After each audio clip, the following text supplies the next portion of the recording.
जय हिंद साथियों, देखिए आप सभी को पता है कि पहले दिन का पहली शिफ्ट का पेपर हो चुका है, तो उसके ऊपर बात करेंगे। वैसे हो सकता है आप में ज्यादातर भाई बहनों ने पेपर देख लिया होगा कि किस तरीके का पेपर आया है, किस लेवल का है, ठीक है। तो उसके ऊपर बात करेंगे। आपको मैं एक मोटा मोटा आइडिया दे देता हूं जिससे आपको एक अंदाजा लग जाए कि किस तरीके का पेपर आ रहा है, ठीक है। और लास्ट में हम बात करेंगे कि आज के पेपर को देखते हुए आपका कितना सेफ स्कोर रहने वाला है। हालांकि वैसे मैंने यहाँ पेपर भी अपना इसमें खोल रखा है, इसमें थोड़ा नंबरिंग ना ऊपर नीचे हो रही है पेपर की जो भेजा है किसी ने, ठीक है। तो देखो सबसे पहले हम इसके हिसाब से बात करूं मैं मैथ में क्या चेंजेस देखने को मिला इस बार। तो अगर देखो जो भी मैं इसमें बता रहा हूं ना, मैं अपने हिसाब से बता रहा हूं, जैसा पेपर मुझे लगा मैं अपने हिसाब से बता रहा हूं। हो सकता है आपका अनुभव कुछ और हो सकता है, जो बहुत पहले से तैयारी कर रहे हो उनको पेपर सरल लगा होगा या ठीक लगा होगा, और जिन्होंने अभी तैयारी की होगी उनको कठिन लगा होगा। ये तैयारी के ऊपर डिपेंड करता है, ठीक है। दूसरी बात देखो मैथ में क्या इस बार थोड़ा सा चेंज मिला। हालांकि मैथ में मैंने अपनी पर्सनली बता रहा हूं, मैथ में मुझे ऐसा कुछ भी नहीं लगा कि कुछ अलग से कोई पहाड़ फोड़ने वाली बात हो, ठीक है। मैथ में बेसिक चीजें जो आती हैं वही चीज आएंगी। पहली बात तो यह है कि जो हम पहले 19 से 20 प्रश्न इसमें काउंट करते थे वो अब 24 से लगभग 25 के आसपास, ठीक है। यानी कि इसमें 4 से 5 प्रश्न बढ़े। एक तो ये नई चीज, ठीक है। दूसरी चीज मैं आपको बताऊं कि इसमें जो ब्याज वाले प्रश्न है ना, इसमें जो ब्याज वाले प्रश्न थोड़े से मतलब बढ़ा दी गई, यानी कि कई प्रश्न आए हैं ब्याज वाले, ठीक है, और रेशियो वाले, ठीक है। और कई चैप्टर ऐसे भी हैं जिनसे टॉपिक देखने को एक भी प्रश्न नहीं मिला है।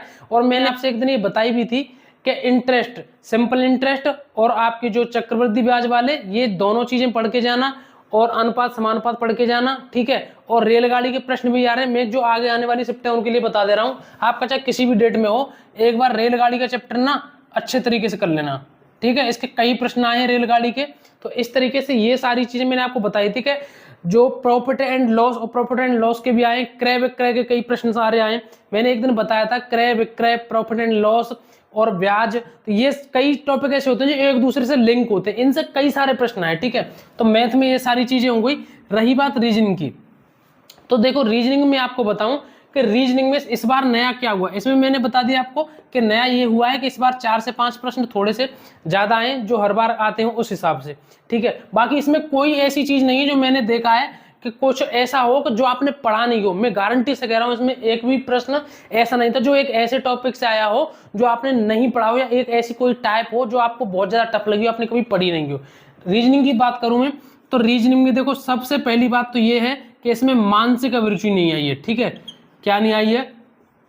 इसमें मानसिक अभिरुचि नहीं आई है। अगर आया भी है तो शायद मुझे एक प्रश्न का ध्यान है, शायद एक प्रश्न था, अगर कंफर्म नहीं था वो मानसिक अभिरुचि का था या दूसरी सब्जेक्ट का था, जीएस का हो सकता है वो, ठीक है। तो ये सारी चीजें। दूसरी बात है कि रीजनिंग में कोई ऐसे ज्यादा, मतलब मैं बताऊं ना, तो इस तरीके की अगर आपने नहीं पढ़ी होगी तो भैया बिना पढ़े तो कोई भी चीज नहीं होगी, और इतनी ज्यादा टफ भी नहीं थी, मतलब ठीक थी रीजनिंग। एक दो प्रश्न ऐसे थे जो जहां तक मैं ध्यान कर पा रहा हूं पी क्यू करके कुछ इस तरीके से, या क्यू स्कोर उस ऐसे कुछ करके था, तो वो कैलकुलेटर प्रश्न था, हर किसी को समझ में नहीं आया होगा। इस तरीके के जो प्रश्न आते हैं रीजनिंग में, इनको बोलते हैं मैथमेटिक्स ऑपरेशन प्रश्न, ठीक है, मैथमेटिक्स ऑपरेशन क्वेश्चन। तो इस तरीके से ये प्रश्न थे इसमें, और बाकी के जो प्रश्न थे मुझे ठीक लगे। और दो एक बात और मैं आपको बता दूं, जो ब्लड रिलेशन वाले होते हैं ना, उनको ना हमेशा अपने ऊपर काउंट किया करिए, यानी कि जब भी उनको सॉल्व करें ना, उसकी भुआ के मामा का लड़का क्या, तो वो सारी चीजें अपने खुद के ऊपर अप्लाई किया करिए, उसका राइट आंसर आएगा हमेशा। कभी भी इस चीज को यूज करके देख लेना, ठीक है। तो ये सारी चीजें थी। अब बात करें हिंदी के ऊपर, तो देखो हिंदी में मैं जहां तक इसमें हिंदी, एक तो यार इसके ना जो प्रश्न है ना वो ऊपर नीचे हो रहे हैं। जैसे इसमें हिंदी के प्रश्न देखिए कि निम्नलिखित वाक्यों में से शुद्ध रूप का चयन कीजिए। इसमें कई सारे हैं। भारत में अनेकों जातियां हैं, आप सभी को पता है कि अनेकों नहीं लिखा जाता कभी भी, ठीक है। भारत में अनेकों जाति हैं, तो अनेकों अनेकों वाले तो होंगे नहीं, भारत में अनेक जाति हैं, जबकि जाति का बहुवचन जातियां होता है, तो इसमें आंसर हो जाएगा भारत में अनेक जातियां हैं। एक है विस्मय बोधक चिन्ह, तो आप सभी को पता है विस्मय बोधक चिन्ह इस तरीके का होता है, ठीक है। और एक है जुबान पर लगाम न होना, तो इससे आप थोड़ा सा ऐसे प्रश्न होते हैं इनसे अंदाजा लगा लेना चाहिए कि जुबान पर लगाम न होने का मतलब है कि अनावश्यक रूप से स्पष्टवादी होना। किसी किसी कह भी तो देते हैं यार बिना बात के अनावश्यक क्यों बोल रहा है, यानी कि जुबान पर लगाम न होना। कौन सा वर्ण दंत नहीं है, ठीक है, यानी कि ट ध त त, इनमें से आप अंदाजा लगा सकते हैं जिनसे आपका जो दांत से टच हो रहा हो वो दंत है, बाकी जो नहीं है वो कौन सा है। ऐसे इस तरीके से आप यूज किया करेंगे ना तो आपको चीजें और ज्यादा आसान होंगी।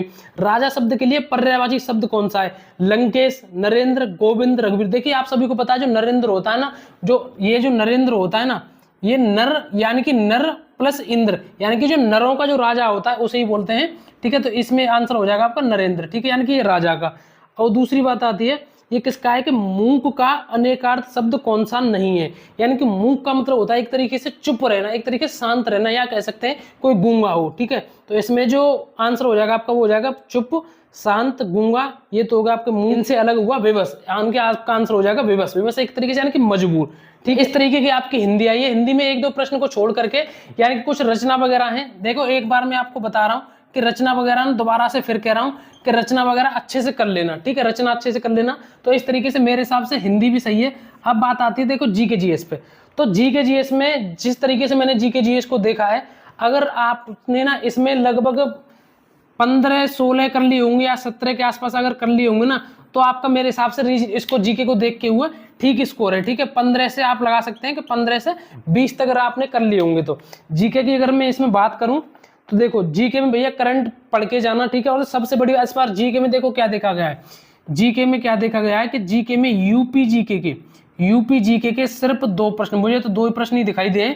अगर एक दो मुझसे छूट भी गया हो तो लास्ट 3 होंगे, नहीं मुझे तो सिर्फ इसमें 2 प्रश्न ही दिखाई दिए। ठीक है, यूपी जीके के। तो इस तरीके के जीके का ये सिस्टम रहा है, और करंट पढ़ लेना। और जीके में आपको देखो कुछ चीजें मैं आपको ना पहले ही बता दे रहा हूँ, यहाँ पर कुछ चीजें मैं आपको बता दे रहा हूँ, जैसे कि रेखा, यानी कि देशों के जो बीच होती है ना, देशों के जो बीच में जो रेखा होती है वो रेखा पढ़ लेना। ठीक है, आप एक दिवस पढ़ लेना। ठीक है, दिवस पढ़ लेना। और एक चीज और बता दूं मैं आपको, यूपी में प्रत्येक जिला, कोई सा भी जिला हो, किस चीज के लिए प्रमुख है? ठीक है, किस चीज के लिए प्रमुख है? तो इस तरीके से देखो कुछ प्रश्न भी मैं आपको बताता हूँ जीके का। जैसे कि जीके सबसे पहले तो देखो मैं यहाँ प्रश्न है ना, इंडियन नेशनल कांग्रेस की स्थापना किस वर्ष में हुई? तो ये नॉर्मल सा प्रश्न है, इसको सभी जानते होंगे, 1885 में। भारत का पहला हवाई अड्डा कहाँ पर स्थित है? तो भारत का जो पहला हवाई अड्डा स्थित है मुंबई में। अगर ये अंतरराष्ट्रीय आता, अंतरराष्ट्रीय आपका आ भी सकता है तो फिर चेन्नई हो जाता। ठीक है, अगर भारत का पहला पूछा तो मुंबई होगा, अगर अंतरराष्ट्रीय पूछता तो चेन्नई हो जाता। ठीक है, और इसमें से अगर हम देखेंगे कि सोशल मीडिया प्लेटफॉर्म कौन सा है, तो गूगल, फेसबुक, इंस्टाग्राम, ट्विटर। आप सभी को पता है गूगल एक सर्च इंजन है, तो इसलिए ये नहीं होगा। और एक थंडर ड्रैगन की भूमि किसको कहते हैं? इसको कहते हैं भूटान को। ठीक है, भूटान को कहते हैं, और इसके ना 2 नाम है। ठीक है, ये हो गया आपका इसका। दूसरा मैं आपको बताऊं कि एक इसमें, हाँ एक इसमें राजधानी पढ़ लेना आप। ठीक है, राजधानी जरूर करके जाना। और जीएस में ना 3-4 प्रश्न ऐसे देखने को मिले जो घुमा घुमा करके पूछे। जैसे कि इसमें एक प्रश्न आया है कि 2 देश दिए हैं, उनके बीच की जो यानी कि रेखा है, तो जो ओरिजिनल में जिसका नाम है ना, उस हर चीज के ज्यादातर 2 नाम मिल ही जाते हैं, तो वो ज्यादातर आपने पढ़ा वो नाम नहीं है इसमें, जो दूसरा नाम है वो है। तो उसमें बहुत सारे भाई बहन उसमें कंफ्यूज हो गए। ऐसे कई सारे इसमें प्रश्न हैं। नोएडा उत्तर प्रदेश के किस जिले के अंतर्गत आता है? आप सभी को गौतम बुद्ध नगर के अंदर एक सी सिटी है नोएडा। ठीक है, और विश्व डाक दिवस आप सभी को पता है 9 अक्टूबर होगा ये। और जो देखो कुछ प्रश्न ऐसे होते हैं जिनमें आप खुद अंदाजा लगाएंगे तो उसका आंसर आप निकाल सकते हैं। एक प्रश्न है, जून 2024 तक संघ गृह मंत्रालय का प्रमुख कौन है? आप सभी को पता है गृह मंत्री कौन है, तो इसका जो राइट आंसर हो जाएगा वो हो जाएगा अमित शाह। और दूसरा है, प्रायद्वीपीय भारत की सबसे लंबी नदी। अगर हम प्रायद्वीपीय भारत की बात कर रहे हैं, अगर हम प्रायद्वीपीय भारत की लंबी नदी की बात कर रहे हैं तो इसमें हो जाएगा ये गोदावरी। ठीक है, क्या हो जाएगा? गोदावरी। अगर पूरे भारत की बात आती तो यहाँ पर आपका आंसर हो जाएगा गंगा। और ये गंगा आ भी सकता है, इस चीज का विशेष करके ध्यान रखना। ठीक है, और हम देखते हैं इसमें है BRI का पूर्ण रूप क्या है? देखो BRI, इसका आंसर हो जाएगा बेल्ट एंड रोड इनिशिएटिव। और ये भी बता दूं ये कहाँ का है, ये चीन की है। ठीक है, जैसे चीन को किसी को लोन वगैरह पैसे वैसे देने का वो सिस्टम रहता है ना, तो इस तरीके की कोई एक योजना है, लेकिन इतना कंफर्म बता रहा हूं मैं कि ये चीन की है। ठीक है, दूसरी है कि पहली बार राष्ट्रीय कृषि नीति कब घोषित की गई थी? इसका आंसर जुलाई 2000 हो जाएगा। आप एक बात बताइए, जितने भी प्रश्नों का मैं आपको बताते जा रहा हूँ, कोई ऐसा ये प्रश्न नहीं है अगर आप पढ़े हो तो कर लेंगे इनको। ठीक है, ऐसा नहीं अगर नहीं पढ़े हो तो भी इनको कर लेंगे। और अफ्रीका के आर पार दौड़ लगाने वाले व्यक्ति कौन है? इसका तो मुझे भी नहीं पता था। ठीक है, इसका आप आंसर देख लेना।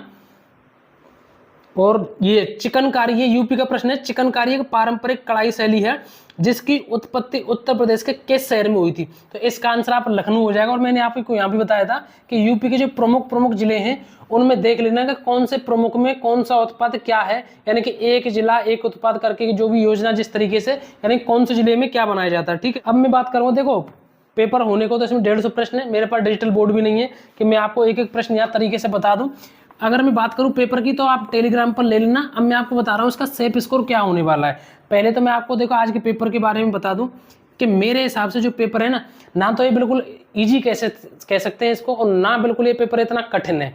ऐसा नहीं है कि इसमें कुछ ऐसी चीज हो जो आपको आई नहीं हो। ठीक है, तो इसको मेरे हिसाब से इजी टू, इसको मॉडरेट, इसको एग्जाम को आज के इसका नाम दे सकते हैं कि इजी टू मॉडरेट है। और पूरे पेपर की अगर हम देखें ना तो देखो भाई, हाँ इस लेवल का जरूर है पेपर। अगर आपने तैयारी नहीं की है तो आप मतलब एक अच्छी तैयारी नहीं की है, थोड़े से गैप से नहीं की है तैयारी टाइम से, तो आप इसको मतलब सॉल्व नहीं कर पाएंगे।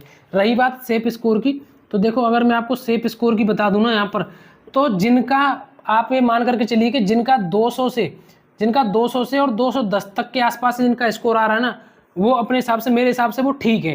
ये मेरा खुद का अनुमान है, और अभी चीजें और आएंगी। पेपर अगर आपको कठिन लग रहा है तो सबके लिए कठिन होगा, किसी एक के लिए कठिन नहीं होता। अगर पेपर ये आपको ऐसा लग रहा है कि बिल्कुल भी हम इसको सॉल्व नहीं कर सकते, तो सीधी सी बात है कि आपने तैयारी में कहीं ना कहीं कमी छोड़ दी है। ठीक है, तो ये सारी चीजें थी। और भी कोई अपडेट होगी मैं आपको टाइम से बता दूंगा, और अगला जो पेपर होगा उसको भी मैं आपको बता दूंगा। ठीक है, ऐसी शॉर्ट में चीजें बताई जाती हैं, आप सभी को पता है। मेरे पास डिटेल बोर्ड तो है नहीं, अभी मैं ड्यूटी से आया था तो तुरंत मैंने पेपर देख के ये सारी चीजें आपके लिए बता दी। ठीक है, तो आज के लिए बस इतना ही। हम मिलेंगे अगली नई वीडियो में नए टॉपिक के साथ। जय हिंद, नमस्कार, राम।